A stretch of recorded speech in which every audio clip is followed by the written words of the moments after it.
ως χριστιανός ορθόδοξος και ιός της ημετέρας καθολικής και αποστολικής εκκλησίας, ορκίζομαι να διαμείνω πιστός στη θρησκεία μου και στην πατρίδα μου.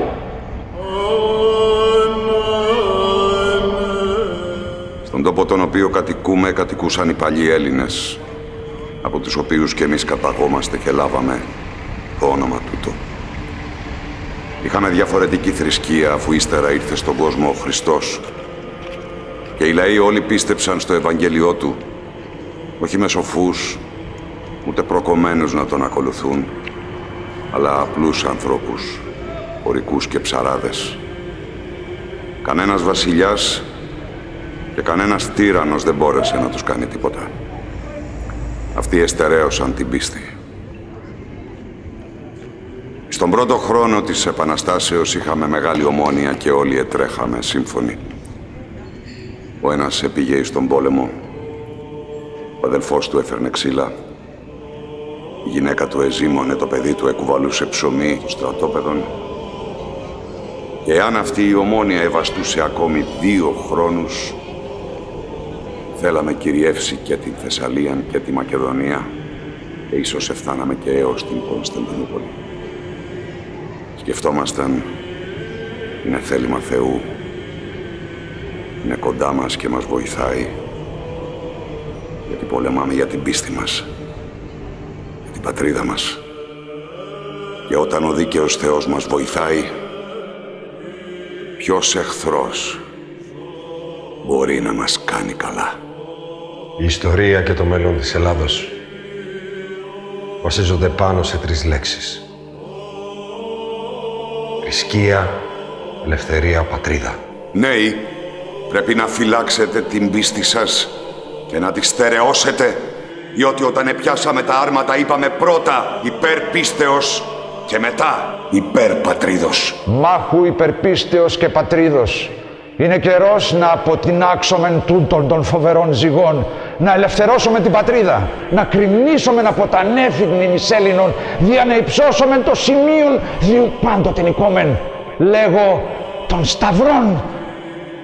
Στα όπλα λοιπόν, φίλοι, η πατρίς μας προσκαλεί. Ορκίζομαι να χύσω το αίμα μου και αυτήν την υστέρα ρανίδα του αίματός ή να νικήσω τους εχθρούς της θρησκείας και της πατρίδος μου. Ή να αποθάνω ως μάρτης δια των Ιησούν Χριστών.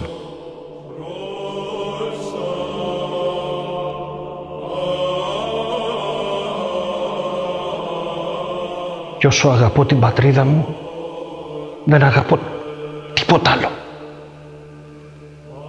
Να έρθει ένας και να μου πει ότι θα πάει μπρος η πατρίδα. Στρέγομαι να μου βγάλει και τα 2 μου μάτια. Ότι αν είμαι στραβός και η πατρίδα μου είναι καλά, με θρέφει. Αν η πατρίδα μου αχαμνά, 10 μάτια να έχω στραβός θα να είμαι. Ότι σε αυτήν θα ζήσω. Δεν έχω σκοπό να πάω αλλού. Χωρίς αρετή και θρησκεία δεν σχηματίζεται κοινωνία.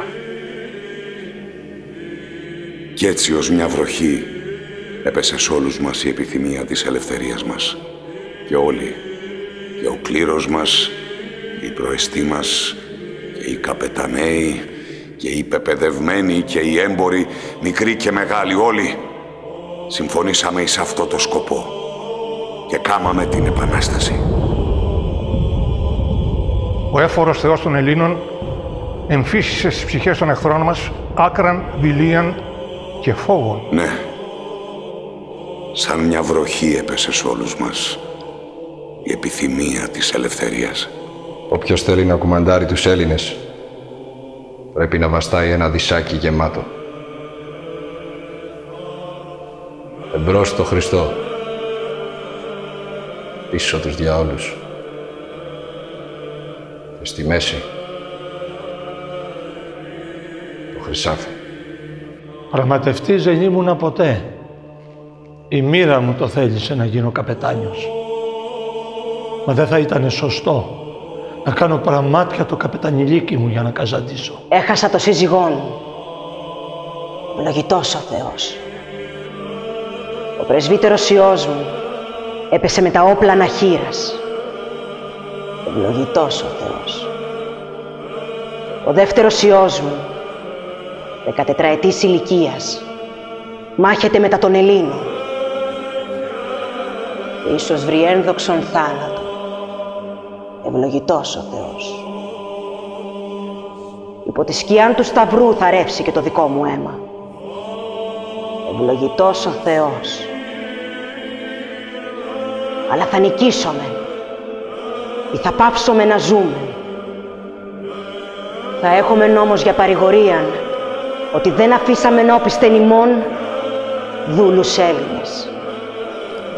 Δεν με νοιάζει τι θα γίνω αν είναι να ελευθερωθεί η πατρίδα μου. Όταν θα έχω δώσει όλα όσα έχω για την ιερή υπόθεση της ελευθερίας, θα τρέξω στο στρατόπεδο των Ελλήνων για να τους ενθαρρύνω με την απόφασή μου να πεθάνω για την ελευθερία.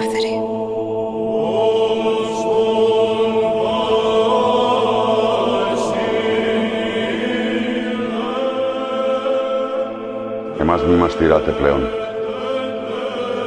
Το έργο μας και ο καιρός μας επέρασε. Και η μέρα της γενεάς η οποία σας άνοιξε το δρόμο θέλουν με το λίγον περάσει. Την ημέρα της ζωής μας θέλει διαδεχθεί η νύχτα του θανάτου μας, καθώς την ημέρα των Αγίων Ασωμάτων θέλει διαδεχθεί η νύχτα και η αυριανή μέρα.